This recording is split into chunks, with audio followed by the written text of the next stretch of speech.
Tomorrow is the International Day for Biological Diversity.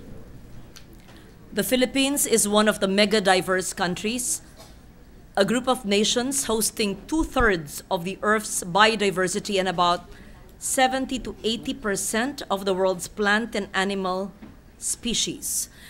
It also ranks 5th in the number of plant species, 4th in bird endemism, 5th in mammal endemism, and maintains 5% of the world's flora. A lot more awaits to be discovered, even as we now have one of the highest rates of discovery of new species in the world. These numbers, however, should not give us a false sense of complacency. Great challenges face us in the task of protecting and preserving our rich biodiversity. The international community will mark the International Day for Biological Diversity tomorrow. And I deliver this speech, Mr. President, amid all the political tensions and all the various problems facing our country and our world today. It offers an opportune time for us to reflect on glaring issues that face us today: the issue of food security, water quality and supply, disasters, climate change, and global warming. All these are relevant to biodiversity. We are all consumers, and we contribute to the decline of the world's resources because of our insatiable demand for new things. It seems one is never enough for many of us. The rate of extraction and consumption is way faster than the rate at which the Earth can replenish its resources. This is consistent with the Millennium Ecosystems Assessment, which reveals that humans have altered ecosystems more rapidly and extensively in the past 50 years than in any period in history. The increasing loss of biodiversity, particularly in Asia, is being attributed to habitat loss, overexploitation, pollution, invasive alien species, and climate change. Further endangering the precarious situation of our country's biodiversity is climate change. Among the impacts of climate change is a loss of thousands of species, as well as changes in our natural ecosystems. The rise in average global temperatures render many species unable to quickly adapt to their new conditions.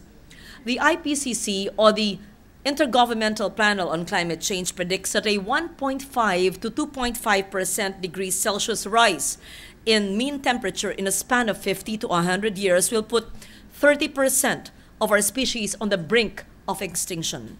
A 4 degrees Celsius rise in global temperature is not far from impossible. The continuing rise in the Earth's temperature is expected to create impacts leading to slower economic growth and will create what we call new poverty traps throughout the 21st century. The biggest irony of all is a reality that in the midst of plenty of bountiful resources, millions of the world's humanity remain hungry. There are 3.9 million hungry families in the Philippines in the last quarter of 2013. In coastal areas, you would expect people to have access to marine resources, yet they are among the most deprived, with 4 out of 10 coastal residents living under the poverty line. Pag-asa has warned us of an impending El Niño in June, and this threatens clearly our food and water security. Prolonged drought would drastically cut down the production of our rice, corn, sugarcane, vegetables, and many other agricultural products, and can cause a decrease in fisheries yield. Clearly, we cannot just dismiss these threats. What is the solution? It lies within us. If we want to avoid hunger, we need to stop our practice of exploiting the world's resources as if there was no tomorrow. The world is not just about us. There is a future, and resources need to be protected and conserved for those who will still be born beyond our time. The first step towards building a sustainable community is one that respects biodiversity, and to correct one of the biggest misconceptions about the environment, that natural resources are infinite. It can no longer be business as usual. We all need to stop craving for and taking more than what we actually need. Second, Building sustainability is a collaborative effort. Protection of our resources is a joint responsibility of local government units and our local communities. Local communities should be empowered through a transparent system that clarifies access and ownership of resources. People need to understand what is at stake. Only then can we expect them to be part of the solution. Third, we need tools and the medium by which to effect change. We need to promote green skills and green jobs. There has to be incentives for citizens to take interest in acquiring green skills, such as the management in agriculture, forestry, horticulture, environmental information technology, and other careers that contribute to environmental preservation.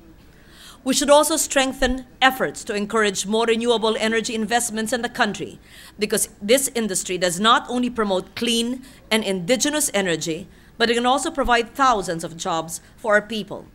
The International Renewable Energy Agency estimated that 800,000 new green jobs were generated last year, with countries like the Philippines still with vast untapped potential in the field of RE.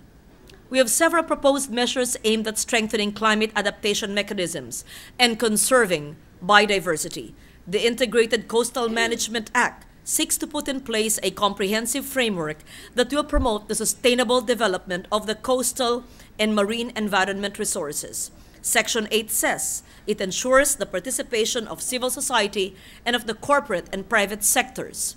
Senate Bill 1369, the Land Use Act, seeks to institutionalize a national land use policy to ensure a rational, holistic, and just allocation and utilization of our resources. We already have the Climate Change Act, which created the Climate Change Commission, and the End Dream Sea Law. Among the priorities under the action plan for the initial period for 2011 to 2016 is the identification of what we call the eco-towns. What is an eco-town? An eco-town is a planning unit composed of municipalities or a group of municipalities composed of or located within and around boundaries of critical key biodiversity areas which are at high risk to climate change.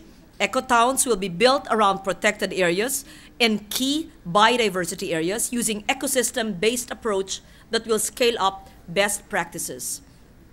As we have all said before, the ground-level work and the parallel environmental initiatives here in the Senate may not get screaming headlines as they do other political issues, but they represent big, determined steps, perhaps bigger, for the Filipinos and the rich biodiversity we thrive in. Mr. President, as we celebrate the International Day for Biological Diversity tomorrow, I urge everyone, let us renew our commitment to preserve what remains of our natural resources by taking action today. Thank you, Mr. President.